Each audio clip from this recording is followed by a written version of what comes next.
Estamos para hablar ahora de lo que es el pulso arterial, ¿sí?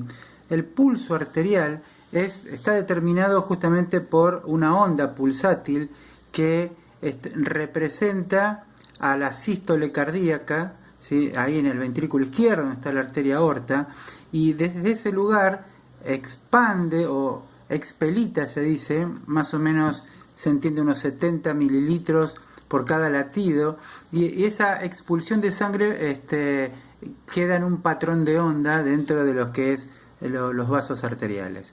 Ese patrón de onda, que tiene ciertas características, uno lo puede palpar, ¿sí?, con estos dedos de la mano, ¿sí?, y no el pulgar, porque el pulgar tiene pulso propio y puede haber confusión al respecto, pero esa onda pulsátil nosotros lo que nos sirve es justamente para detectar el pulso, que es la frecuencia cardíaca expresada a la palpación, por así decirlo, ¿no?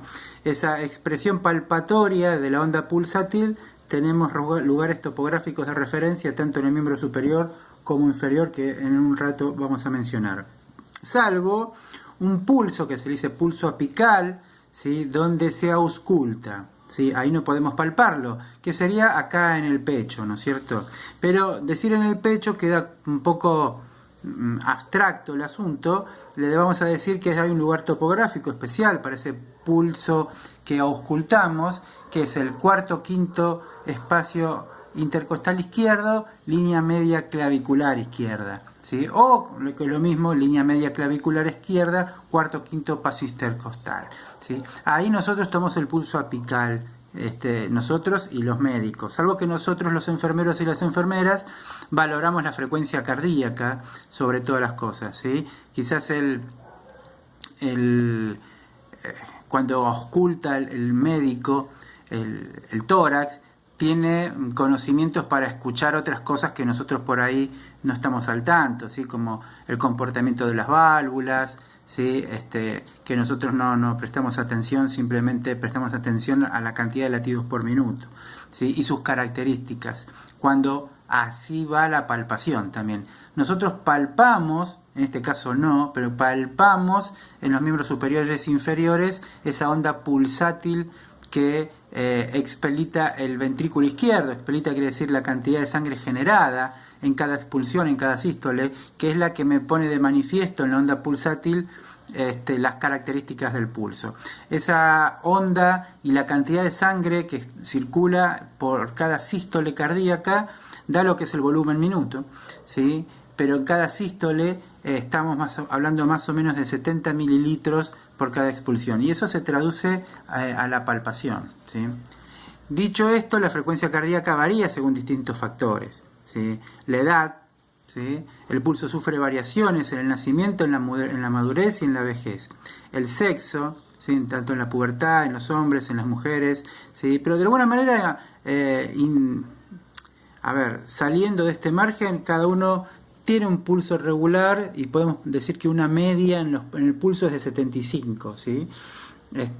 No quiere decir que esto, como dije en la TA, sea el valor único, ¿sí?, sino quizás un valor ideal, pero fluctúa dentro de la normalidad entre 60 latidos por minuto y 100 latidos por minuto. En algunas bibliografías implica el 90 como límite máximo y en otros el 100 como límite máximo, lo cual es prolongado digamos, este universo de normalidad, teniendo en cuenta que 100 latidos por minuto lo podemos decir normal, pero de alguna manera da cuenta también el corazón de esa cantidad de latidos. No es lo mismo que lata, 60, 70, 80 que 100. De alguna manera eso después lo determinará el cardiólogo, y si hay que medicar y bajar un poco el ritmo cardíaco, se lo hará. Pero bueno, eso la importancia y la determinación del profesional, ¿sí? El estado emocional también hace variar el pulso, el estrés, miedo, dolor, ¿sí? La actividad física, la frecuencia cardíaca aumenta, ¿sí? En algunos casos los atletas aparece disminuida, ¿sí?, justamente por el hecho de la alta competencia, digo, a ese nivel, ¿no?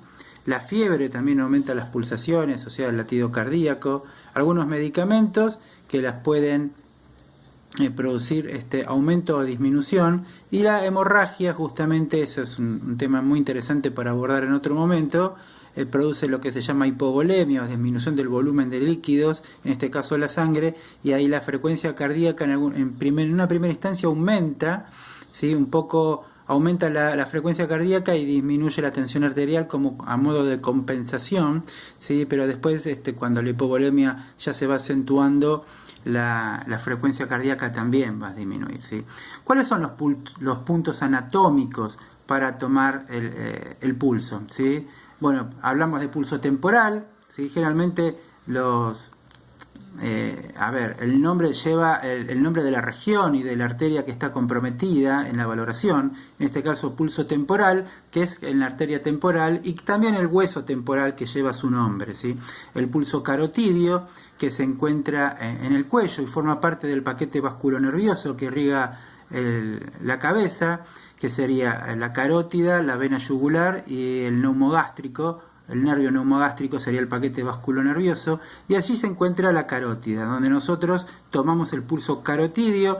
Para tener un poco una referencia más exacta, va en un lateral de un músculo que es el esternocleidomastoideo, músculo muy protagonista del cuello para lateralizar de un lado a otro. Sobre un lateral de ese músculo circula la carótida, y ahí tomamos el pulso carotidio, que lo utilizamos por lo general en las urgencias. Vieron las películas cuando hay algún siniestro y bueno, va el de emergencias y toma el pulso en ese lugar, en esa región. Es el último que se pierde, porque es una arteria con importantes dimensiones. Después tenemos el pulso braquial o humeral, que es el del brazo, ¿sí? Y es donde se toma la tensión arterial. Siempre hay varios lugares para tomar la TA, pero por ahora nos determinamos en el brazo. Y bueno, ese es el pulso braquial o humeral. Ahí tomamos la frecuencia cardíaca también, o auscultamos para tomar la tensión arterial. El pulso radial, el lugar por excelencia, porque justamente está muy bien posicionada anatómicamente la arteria radial, que es una rama igual que la cubital que viene de la humeral. Y ahí solemos tomar los pulsos, ¿sí? Siempre entendiendo que cuando uno toma los pulsos es en un minuto. De ninguna manera podemos tomarlo en 15 segundos y multiplicar después, porque muchas veces los pacientes tienen los pulsos irregulares, y si yo tomo solamente la frecuencia cardíaca, el pulso en 15 segundos, hay muchísimas cosas que no voy a tener en cuenta. Es el minuto siempre. Después tengo el pulso femoral, ¿sí? El pulso popliteo, tibial, pedio y el apical, que ya habíamos hablado, o cardíaco, ¿sí? Luego, en la valoración del pulso, lo que vamos a valorar va a ser la frecuencia, el ritmo, la amplitud y la elasticidad arterial, que van a ser temas que vamos a ver a posterior, ¿sí?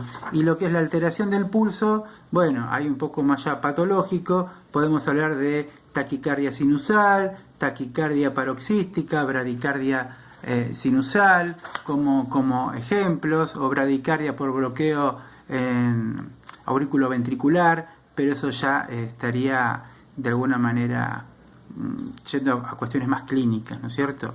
Entonces, quedamos de acuerdo que aproximadamente la frecuencia cardíaca en recién nacidos será de 120 a 170 latidos por minuto, en los niños de 100 a 120, en adultos de 60 a 90 latidos por minuto. Dijimos que en algunos textos hablaba incluso hasta 100 latidos por minuto como normal, y en ancianos de 50 a 70 latidos por minuto. Eso es un resumencito. Después seguiremos hablando sobre el pulso. Nos estamos viendo.